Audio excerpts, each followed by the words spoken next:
Mina fait mais quickement mi dinviele yeni draide dona mini kode bobenu iwa mi. Nous prions vous qui nous regardez en ce moment de se préparer pour que nous puissions prier et commencer notre émission. Dans le nom de Jésus, nous avons prié. Éternel, nous te disons merci. Merci pour ta miséricorde. Et tu nous as donné le privilège. Et nous sommes encore parmi les vivants. Reçois l'honneur et la gloire. L'heure a sonné, nous sommes à ta parole. Que cette parole sonne avec puissance. Et à travers cette parole, change une vie. Et change un foyer. Et permet à ce qu'une bonne vie revienne dans le foyer. Dans le nom de Jésus, nous avons prié.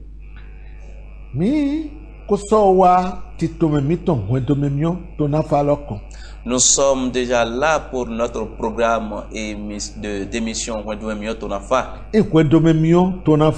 Lorsqu'il y a la paix dans le foyer, il y aura aussi la paix dans le pays. Mais la paix ne peut pas arriver en dehors de nous-mêmes.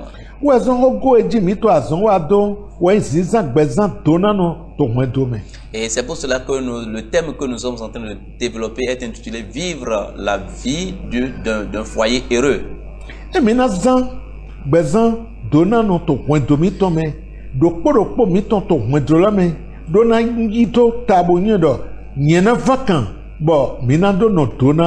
Et si nous allons mener une vie heureuse dans le foyer, chacun de nous aura dans sa pensée que nous devons nous efforcer pour pouvoir œuvrer à cela.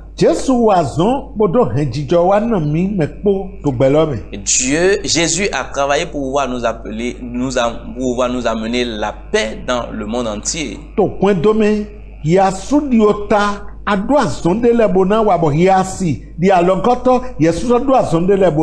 Et toi, en tant que mari, tu as un rôle à jouer, et toi-même, femme, tu as aussi un rôle à jouer dans le foyer.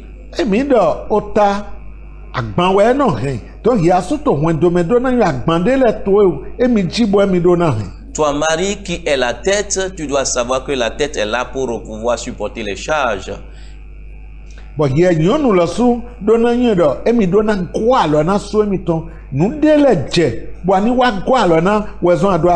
Et toi-même, femme, tu dois savoir que tu es aide, et il y a certaines choses dans lesquelles tu dois aider ton mari. Nous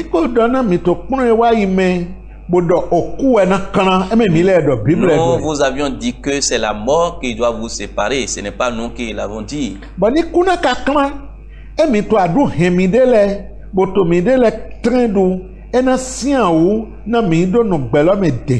Et si la mort qui devait vous séparer, si vous vous chamaillez, il serait difficile pour que vous puissiez vivre longtemps dans le foyer.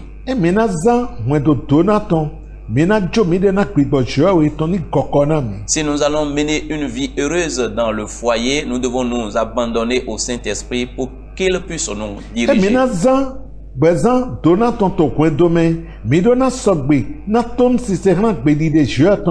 Si nous allons mener une vie heureuse dans le foyer, nous devons être prêts pour pouvoir obéir aux recommandations de l'Éternel.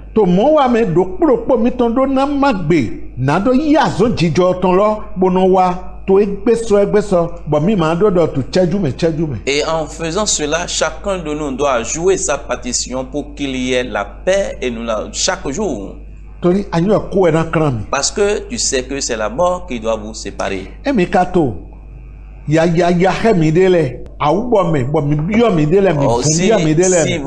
S'il y a de l'harmonie entre vous et il y a de l'aisance au milieu, il y a de la paix au milieu de vous, la maladie s'éloigne du foyer. Et la pauvreté aussi s'éloigne du foyer. Et la disette s'éloigne du foyer. Mais si vous vous chamaillez, on n'évolue pas. On commence par vieillir. La colère a déjà amené la vieillesse dans certains foyers. Et à défaut du riz, cela a déjà chassé les bénédictions dans certains foyers.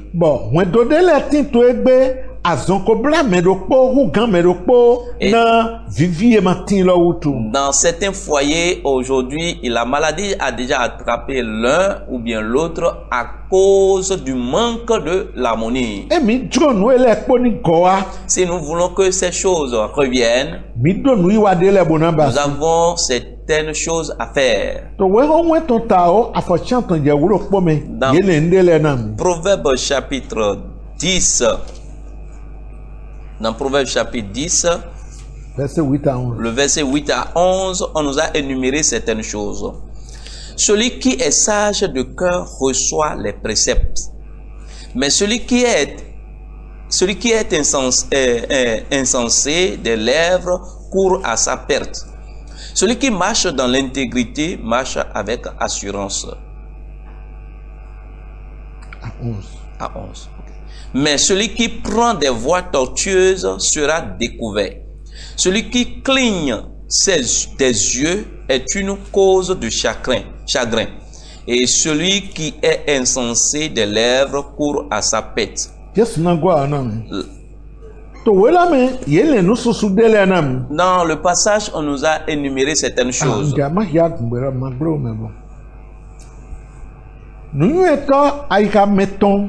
Nanyi ose shigba onumramra wena sudo ewa eto zonizi titengbe ezizonli nungbo shigba ewa eto aliko eto hengbre nanyi yinyue ewa keto nukukwe aublawa shigba onumramra wena sudo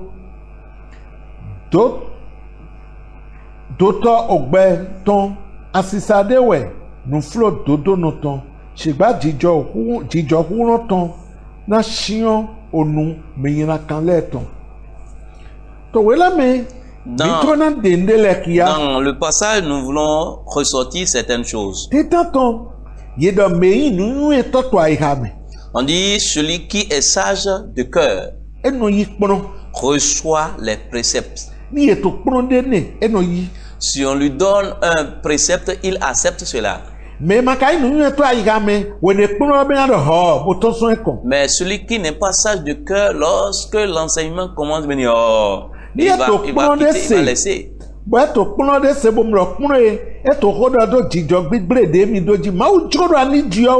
Lorsqu'il est en train d'écouter un enseignement et que l'enseignant est en train de parler sur ses mauvais comportements, Dieu veut que tu changes. C'est pour cela que tu écoutes cela. Mais celui qui est sage, il écoute pour qu'il puisse changer ses comportements. Mais celui qui ne reçoit pas, on dit qu'il est insensé. On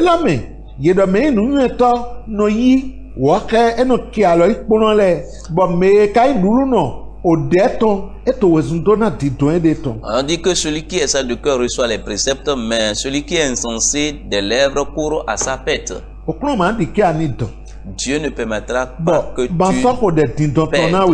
Et je ne prie pas pour que tu te perdes. Du verset 8 au verset 11, on a répété cela 2 fois. Que Dieu te fasse miséricorde. Permettons à ce que nous ayons le cœur qui reçoit les enseignements. Dans le verset 9,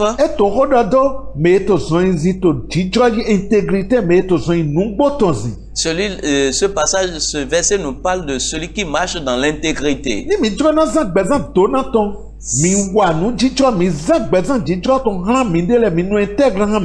Si vous voulez mener une vie heureuse, il faudrait que chacun de vous soit intègre l'un envers l'autre. Ce sera facile pour vous. Et vous serez comme frères et sœurs. On dit que si cela est ainsi, on marche avec assurance. On marche avec assurance. On a l'assurance de son mari. On a encore confiance, on a l'assurance de son épouse.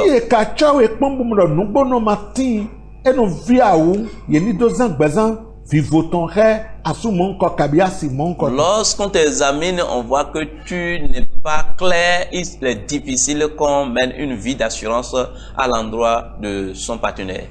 Dans le même passage,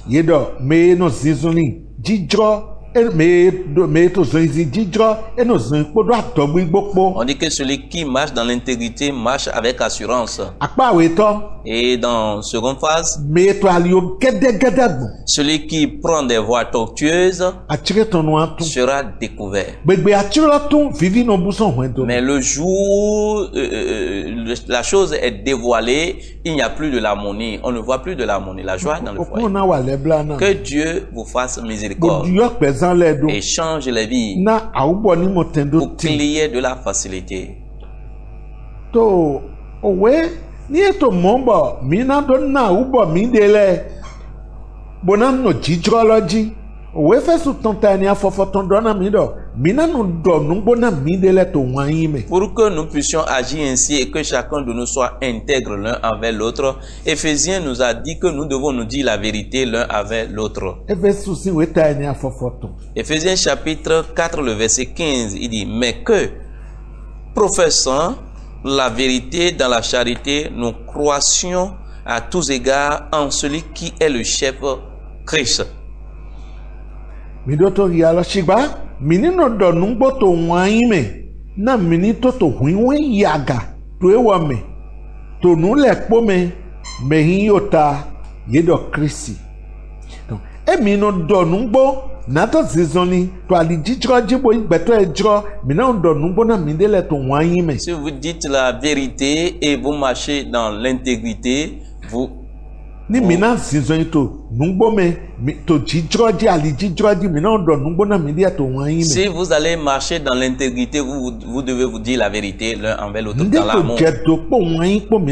S'il y a un défaut, vous allez notifier cela avec amour. Même s'il sera arrivé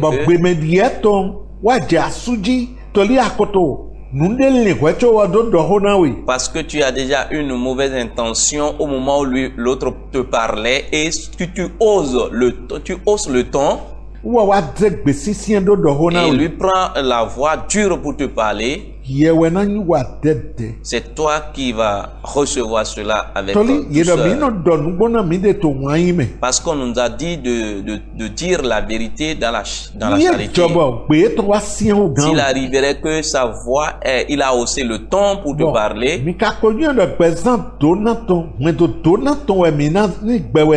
Et vous savez que vous devez mener une vie heureuse dans votre foyer.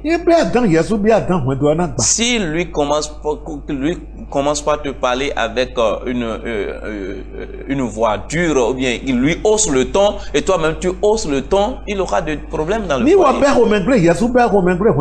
Si lui se met en colère et toi-même tu te mets en colère, il aura de la division dans le foyer. Si lui hausse le ton, il prononce des paroles dures et toi-même tu prononces encore des paroles dures, il y aura de la séparation dans le foyer. Et lorsque cela arrive ainsi, chacun s'en prend, chacun prend sa position. C'est mauvais. Pour que cela n'arrive pas à ce niveau,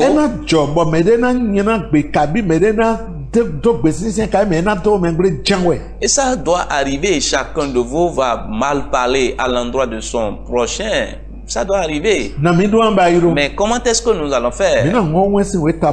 Nous allons ouvrir Proverbes chapitre 15. Et nous allons lire du premier verset au verset 2. Il est écrit: une réponse douce calme la fureur, mais une parole dure excite la colère. La langue des sages rend la science aimable, et la bouche des insensés répand la folie. Hogbe dede no le homeglese. Shigba ho sisien wenu fun homegle daga. Ode nunu etoton no zan nunu edagbe. Shigba onunuru no ton. Ho nulu jegbonu.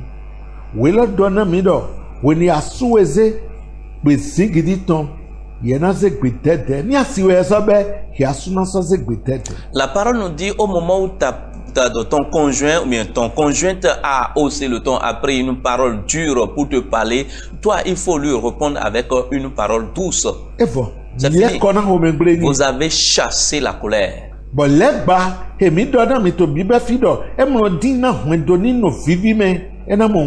Et le diable qui ne veut pas que le foyer soit heureux, il sera honteux, il sera reni. Et ce qui va amener la colère, vous ne manquerez pas de cela. Mais mettons en œuvre ce que la parole de Dieu nous a dit. Et il faudrait que nous mettons les enseignements en application. Il y aura de la facilité pour nous. La Bible nous déclare que deux valent qu'un. Tu as besoin de ton partenaire. Mais à cause d'un problème, tu te sépares de ton partenaire. La vie heureuse va s'écarter de vous.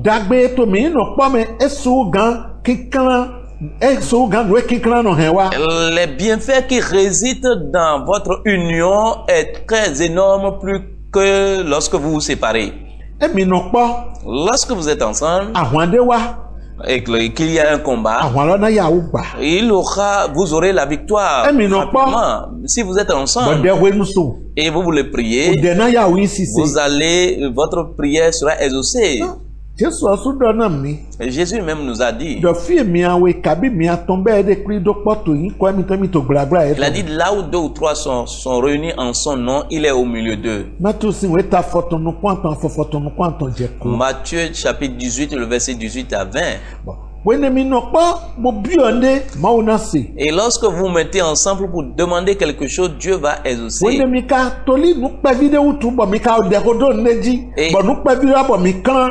À cause d'un simple problème, vous vous êtes séparés alors que vous êtes en train de prier sur quelque chose. C'est fini. Vous n'aurez pas l'exaucement de cette prière.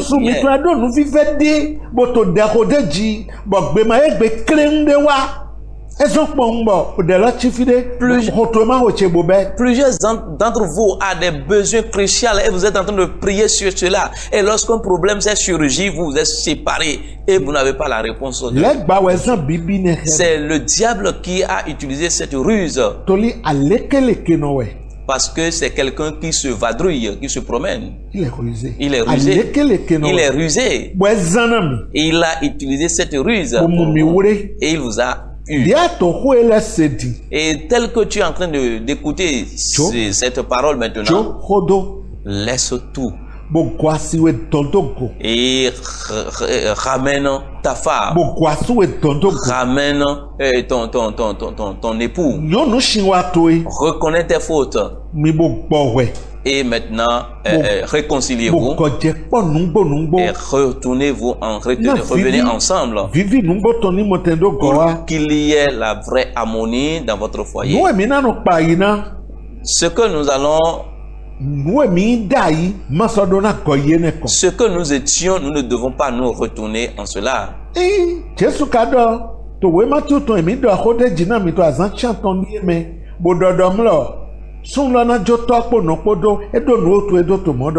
Et si la parole de Dieu nous a dit dans Matthieu que nous avions lu le mardi et la fois passée, dit que l'homme quittera son père et sa mère, il s'attachera à sa femme, il sait pourquoi il a dit cela. Et les deux vont devenir une seule chair.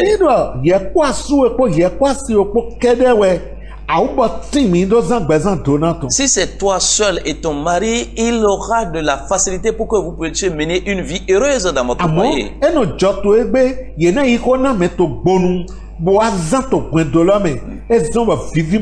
Mais il arrive aujourd'hui, on reçoit du conseil ailleurs et commence pas à utiliser dans le foyer. C'est pour cela qu'il n'y a pas de la vie heureuse dans le foyer.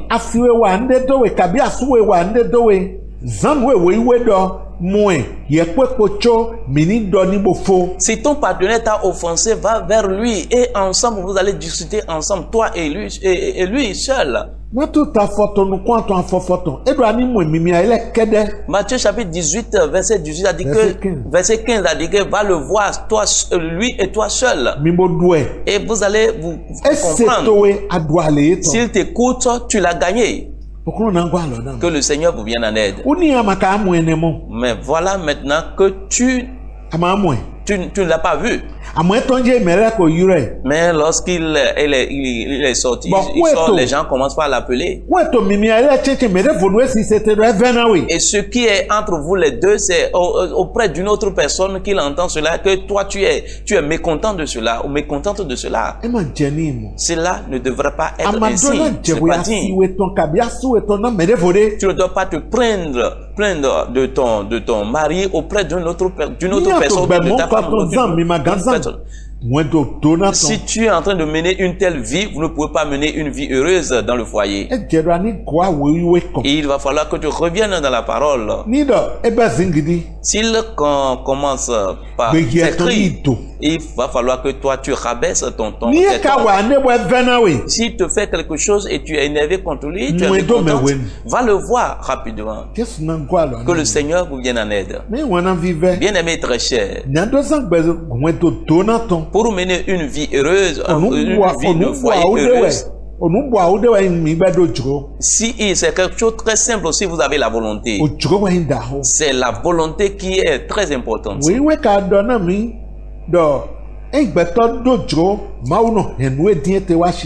Si la Bible déclare que si l'homme a la volonté de Dieu, Dieu amène à l'accomplissement ce qu'il désire.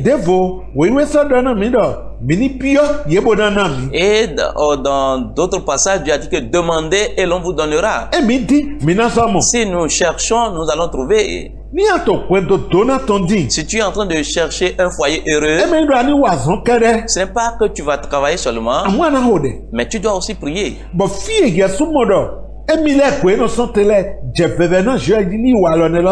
Et lorsque toi tu vois ta responsabilité maintenant, tu vas maintenant prier Dieu pour que le Seigneur puisse te changer. Là où tu vois que c'est toi qui es fautif, prie à Dieu pour que Dieu puisse te changer. Et en faisant cela, il y a certaines choses que nous devons vous énumérer. Il y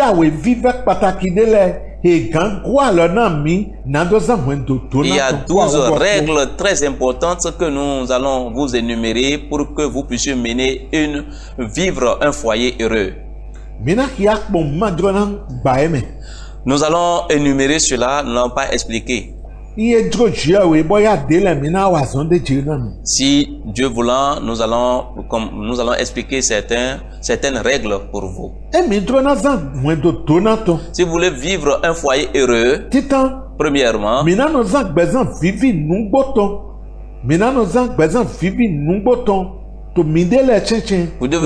vous devez vivre en harmonie dans votre foyer, en quotidiennement.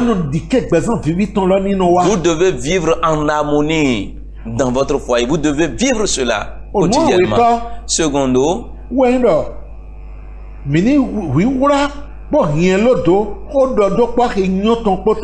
devez garder et maintenir une bonne et saine communication au sein de vous. Vous devez garder et maintenir une bonne communication au sein de vous. Peu importe ce qui va arriver, que vous ne manquez pas de vous communiquer. Qu'il y ait de la communication. Quatrième chose, troisième chose. Vous ne devez jamais remettre en cause l'intention ou l'intention de votre conjoint ou conjointe. Chacun de vous a son intention à ça. Tu ne dois pas remettre cela en cause. Tu ne dois pas voir que c'est lui qui est insensé, il n'est pas sage, il est bête là. Que le Seigneur vous bénisse. Quatrième chose.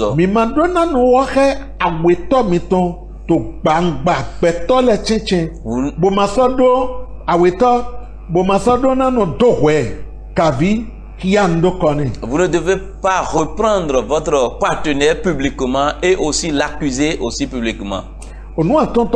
Cinquième chose.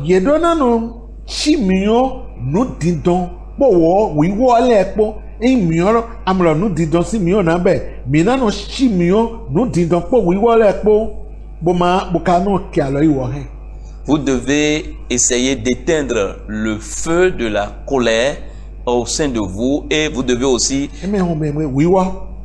les querelles, les disputes. Voilà. Vous devez éteindre le feu des disputes. Et vous devez aussi accepter vos torts. Sixième chose.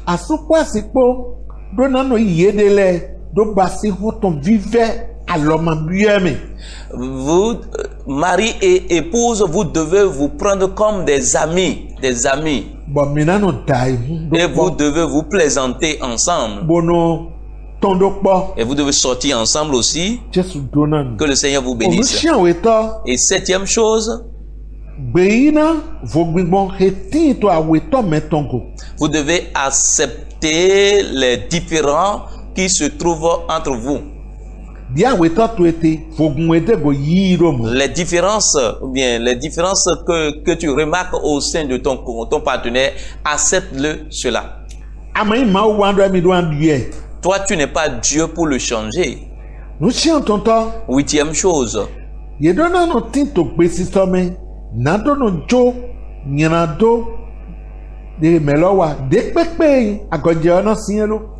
Vous deviez être prêt à vous pardonner les uns les autres, peu importe la grandeur de l'offense. Oui. Peu importe la grandeur de l'offense, vous devez vous pardonner. Vous devez être prêt pour vous pardonner mutuellement. Et neuvième chose, neuvième règle. Vous devez avoir une totale confiance l'un envers l'autre. Dixième chose. C'est quelque chose de très très important.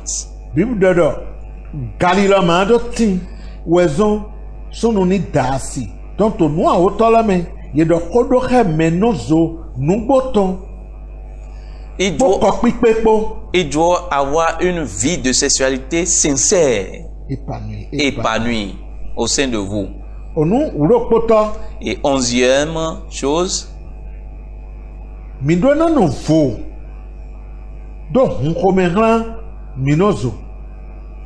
Vous devez être fier.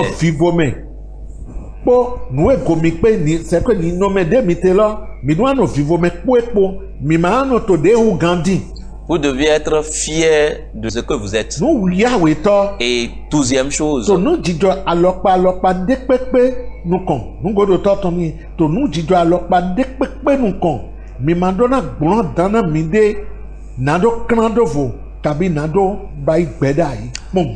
Peu importe les événements, les situations qui adviendront, vous ne devez pas vous prononcer des paroles dures pour vous dire vous allez vous séparer. Cela, aucun événement ne va pas surgir et vous allez dire que nous allons nous séparer. Que le Seigneur, bien aimé très cher, voilà là où nous allons nous arrêter aujourd'hui. Prions. Père, nous te disons merci. Merci parce que tu as déjà envoyé ta parole. Que ton autorité nous soutienne. Au nom de Jésus, nous avons prié. Amen. Amen.